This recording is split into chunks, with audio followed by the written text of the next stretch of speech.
is chapter 22 from Jaguar. When I got to 1,000 feet above the canopy, I leveled off. The wind was really blowing, and I had to fight the stick all the way. This was not the best weather to be flying in. My only consolation was that I wouldn't be flying for long. I picked up the signal and flew until I was right over top of it. Here we go, I thought. I switched the engine off. It got very, very quiet. I pushed the nose forward into a dive. When the altimeter reached 200 feet, I flipped the red switch on. There was a loud pop, and 1 second later, a hard upward jerk as the parachute filled with air. I braced myself as I floated down into the canopy. Sorry, Buzz. The initial impact wasn't as bad as I had expected. The Morpho settled onto the top of the canopy and hesitated there for a moment. There was a loud cracking sound, and I dropped about 20 feet. Then came to a bone-wrenching stop. I breathed a deep sigh of relief. So far, so good. I looked around for a branch that I could get a rope around, but it was hard to see in the dim light. There was a gust of wind, and I was suddenly jerked upward. The wind had filled the parachute again. The left wing was smashed into a branch and bent like a piece of baling wire. Then the right wing crumpled. I looked down. I was swinging freely about 150 feet above the ground. My only hope of getting out of this alive was to swing over and try to get a hold of one of the vines running up the tree trunk. I tied my 2 ropes together and let one end drop. The Morpho slipped another 10 feet, then caught again. This was probably the dumbest thing I've ever done. I started to swing the Morpho back and forth. I reached out for the nearest vine, but missed it by a good 5 feet. 2 more swings, I thought, and my momentum will get me close enough to grab it. My next grab was closer, but not close enough. I knew I wasn't going to be able to reach the vine on the next pass unless I took off my safety belt and leaned out. I quickly tied the rope around my wrist, unsnapped my belt, and squatted with my legs on the seat. I waited until the very last second. Then, as the Morpho reached the end of its swing, I lunged for the trunk. I clung to the vines with all of my strength. I heard a loud tearing sound and turned my head. The Morpho dropped from sight. Now all I had to do was get to the ground, which seemed relatively easy compared to what I had just been through. There was a lot of loud screeching noise, and Scarlet grabbed onto the trunk about 2 inches from my face. I nearly fell off the tree. "What are you doing here?" I shouted. Her eyes dilated, and the featherless area around her beak turned bright pink. All I needed now was to have an enraged macaw tear my ear off. "It's okay, Scarlet," I said quietly, trying to calm her down. "We'll be fine." Either she had followed the Morpho, or Silver wasn't far away. She screeched again and flew off. I was happy to see her go. I tied the rope around the thickest vine I could reach and tested it by jerking on it. I let myself down the rope very slowly, making sure I always had something to grab onto in case the vine didn't hold. At one point, I grabbed a thick glob of spider web and pulled my hand away as if it had stuck it into a fire. I am not fond of spiders, especially big spiders that eat bats and birds. Fortunately, I didn't disturb the spider or even see it. If I had, I probably would have had a heart attack. When my feet finally touched the ground, I collapsed and nearly wept with gratitude. I closed my eyes. When I opened them, Silver was standing right in front of me, with Scarlet perched on his shoulder. "That was quite an entrance," he said. I looked at him and didn't say anything. He looked at the rope. "I take it that the canopy landing wasn't an accident?" At least I wouldn't have to go looking for him, I thought. I felt a mixture of relief and hatred.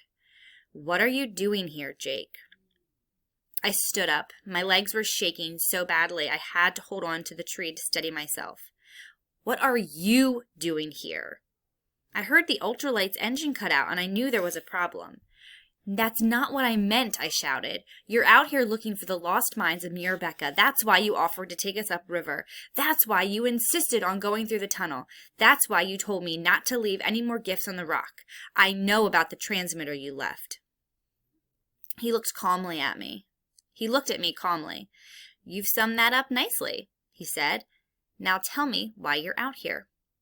Doc's sick and needs help.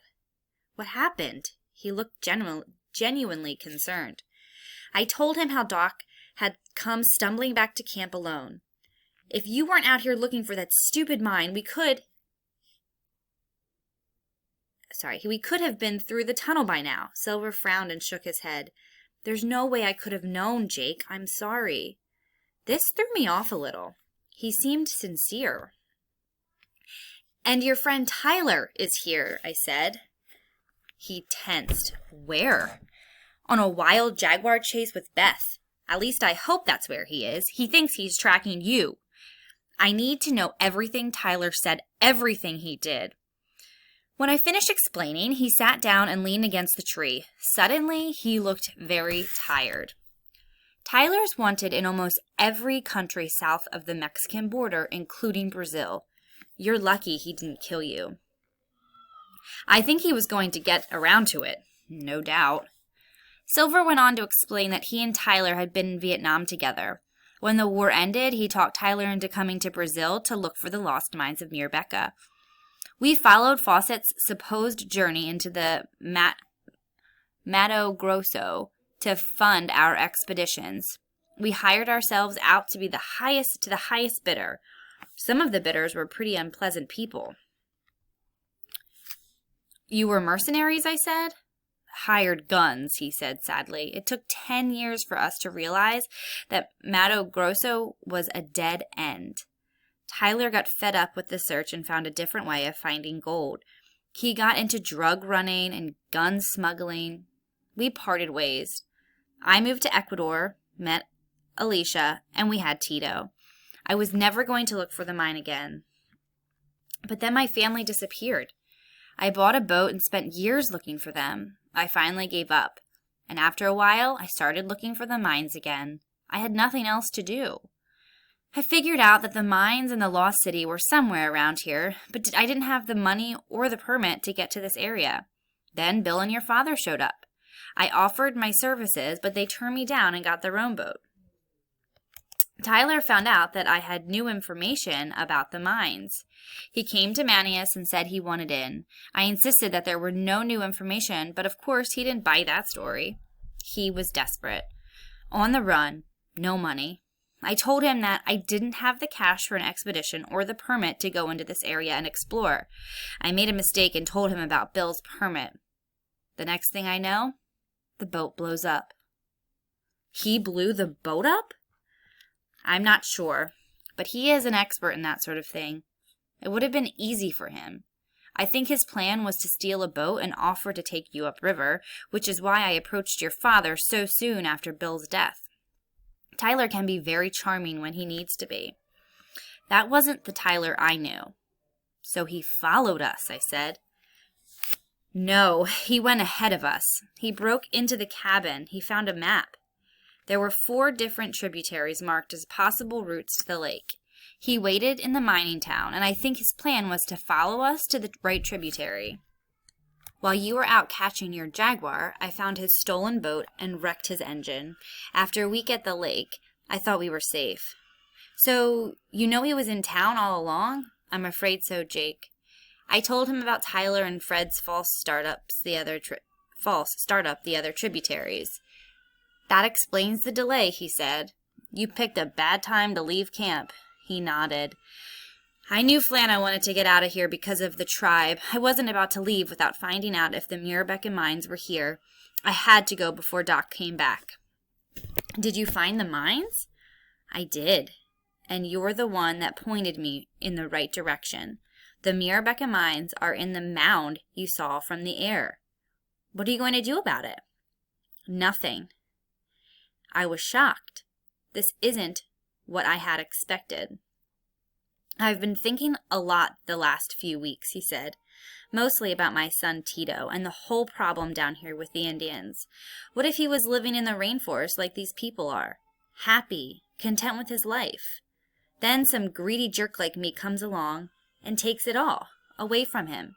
It's not right, and I'm ashamed to admit that this thought never entered my mind before I met you and Doc and Flana.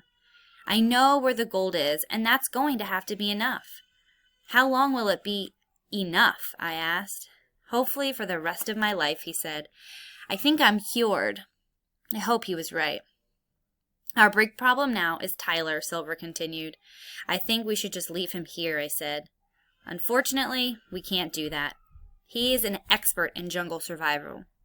Eventually, he'll stumble onto the tribe and kill them one by one until he gets what he wants. He's done this kind of work in the past for oil and mining companies that found indigenous populations with their...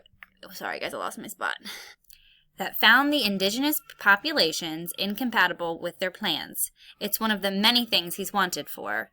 I can't let that happen. You're going to kill him? Not unless I have to, he said. Then I'll try to catch him and turn him over to the authorities.